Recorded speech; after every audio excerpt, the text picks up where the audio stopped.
I ran out of time, but that was the majority of it. There were some other cards that were like pivotal changes, but regardless of whether so okay, so like I was saying before, the major arcana were the cards that were directly the spirit picture fed into the AI and then coming out with new images.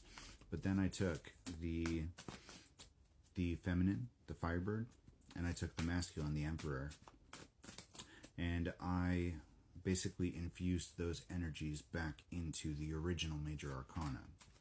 So I'd take like the Fool, for example, and I infused that with masculine energy. And let me see if I can find it.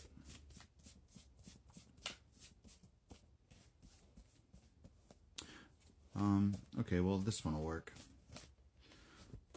So like I took the Fool, for example, and I infused it with the Emperor energy, and this is, or sorry, the King of Swords, the original King of Swords, infused it with the Emperor energy, and this is the King of Swords that we got.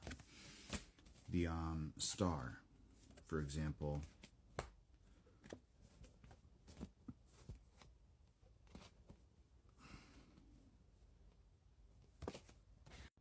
I just lost it. The Star, for example, was taking the original Star card and adding feminine energy through the Empress, and this is what we came up with. So I didn't leave all of them the same. For example, the Page of Cups, this card, and the Knight of Cups, and there's a couple other ones that typically would have had masculine energy. I wound up making feminine energy. And for no particular reason, like the AI just decided to do a lot of things. Spirit, I believe that in the quantum state, when you are in between two things, Spirit can influence how it turns out. So when you're taking an AI photo, for example, AI art, Spirit can influence it in that moment of generation. So between the Spirit picture and the Spirit influenced AI, it's like these cards were forged in Spirit, And when I ended up getting multiple options for a card, I would draw cards and choose the one that Spirit wanted the most. There was something else I was going to say.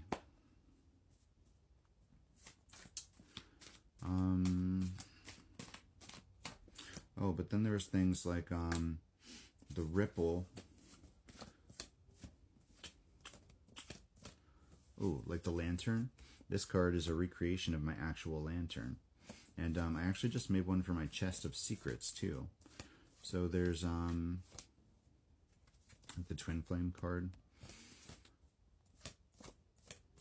Oh, that's what I was going to say. The backs. So underneath the backs of all of the cards, the Spirit picture itself is actually laid down underneath of this dragonfly image with the fire. And this is ever so slightly transparent. So technically, I was thinking, like, if a tree falls in the forest, would it make a sound? So I made this background slightly transparent. I put my family sigil that binds the Spirit picture. It's more of like a connection. I don't actually need to have it bound on the split because there's no malintent here. Nothing is trapped. They're bonded, if that makes sense. So I don't need, like, if you look at the Travis McHenry decks, there's on the occult decks, there's sigils that bind the spirits to the cards. That's not what this is. This is a connection point, and it is intrinsically linked to my ancestral well, the Lantern, where the spirit was originally captured. So I consider it more of a vessel than anything, but since I've had the spirit in the cards, it hasn't acted out at all.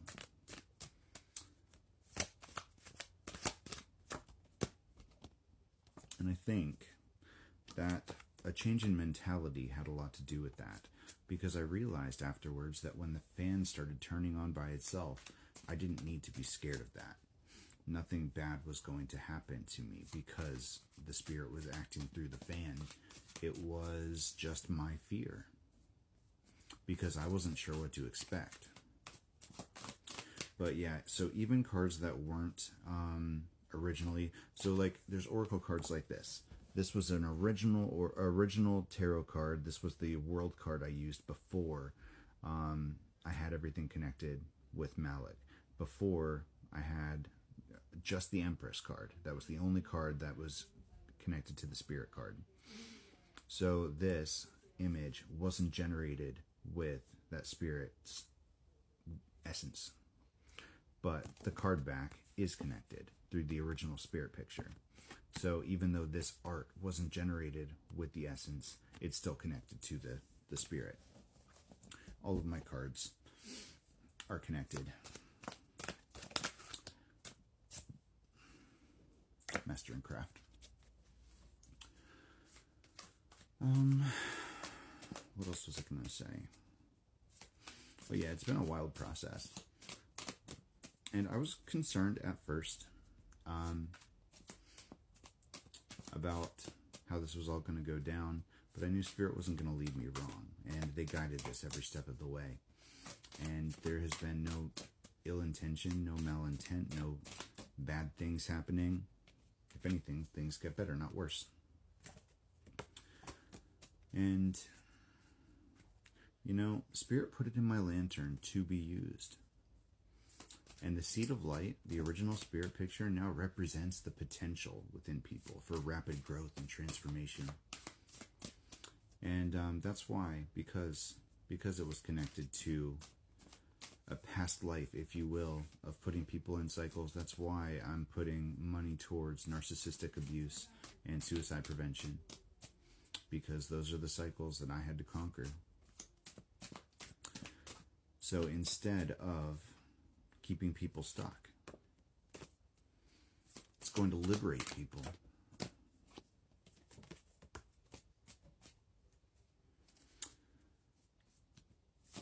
And I've thought about going back and changing a couple cards, like the Ten of Wands, for example.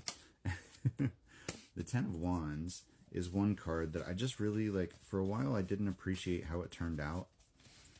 But I actually went and tried one time. I tried to go back and have the AI redo the art so that I could replace it. And it just went 9 kinds of sideways.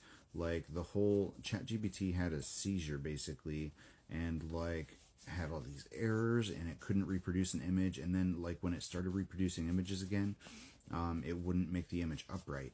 And then it started going off of, like, the style. It stopped making it consistent with the other cards. And at that point, I was like, okay, I'm not supposed to change it. And I drew cards, and they said not to. So there are some cards that, like, I definitely wasn't happy with in the moment, but I came to realize they are what Spirit wanted here. And they've got all sorts of weird little Easter eggs. Like the Ten of Pentacles, for example, has, like, every character on that card has a blue orb in their chest. But there's one kid on that card that has a black orb on his chest. And it symbolizes to me the black sheep. And there's all sorts of little fun Easter eggs like that in the art. And a lot of the symbolism is pretty accurate. The AI even at points took, like, a concept and just twisted it in a whole different direction, but that whole different direction still works out. Like the Five of Cups, for example, is originally like 3 cups knocked over and you're crying over spilled milk, and then there's 2 cups behind that you're not really looking at. But this guy's just focused on 1 cup, and he's grieving over that 1 cup and not looking at the 5 other cups that are awesome. You know, like, it's the same idea, but a different rendition.